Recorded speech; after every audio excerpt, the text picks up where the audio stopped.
పెద్ద నోట్ల రద్దుతో చిల్లర కోసం ప్రజలు తీవ్ర ఇబ్బందులు పడుతున్నారు. ఈ నేపథ్యంలో కొత్త 2000 నోటు ప్రింటింగ్ తాత్కాలికంగా ఆపేయాలని ఆర్బీఐ భావిస్తోంది.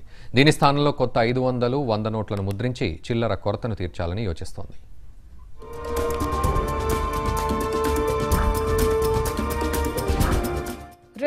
రూపాయల నోట్ల ముద్రణకు తాత్కాలికంగా బ్రేక్ పడనున్నట్లు తెలుస్తోంది. నగదు కొరతను తీర్చడానికే ఈ నిర్ణయం తీసుకున్నట్లు సమాచారం. 2000 నోటుకు బదులుగా కొత్త 500, 100 నోట్లను పెద్ద ఎత్తున ముద్రించాలని ఆర్బీఐ నిర్ణయించింది.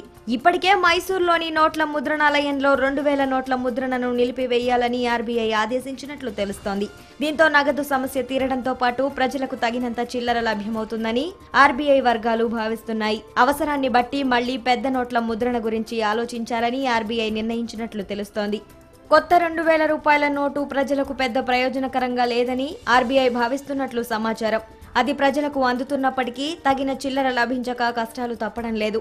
100 నోట్ల కొరత తీవ్రంగా ఉండడం, పాత 500, 1000 నోట్ల చలామణి ఆపేయడంతో ప్రజలు నగదుకు తీవ్ర ఇబ్బందులు ఎదుర్కొంటున్నారు. 2000 నోటు ముద్రణను తాత్కాలికంగా ఆపేసి 500, 100 నోట్లను ముద్రించి అన్ని రాష్ట్రాలకు యుద్ధ ప్రాతిపదికన పంపిణీ చేయనుంది. దీనివల్ల నగదు సమస్య తీరడంతో పాటు ప్రజలకు తగినంత చిల్లర లభ్యమవుతుందని ఆర్బీఐ వర్గాలు భావిస్తున్నాయి. కర్ణాటకలోని మైసూర్, పశ్చిమ బెంగాల్లోని సల్బోని, మధ్యప్రదేశ్లోని దివాస్, మహారాష్ట్రలోని నాసిక్ ముద్రణాలయాల్లో కొత్త 2000 రూపాయలు, 500 నోట్లను ముద్రిస్తున్నారు. నగదు కొరత సమస్యను అధిగమించేందుకు ప్రస్తుతం ఆర్బీఐ ప్రింటింగ్ కార్యాలయాలు విరామం లేకుండా పనిచేస్తున్నాయి.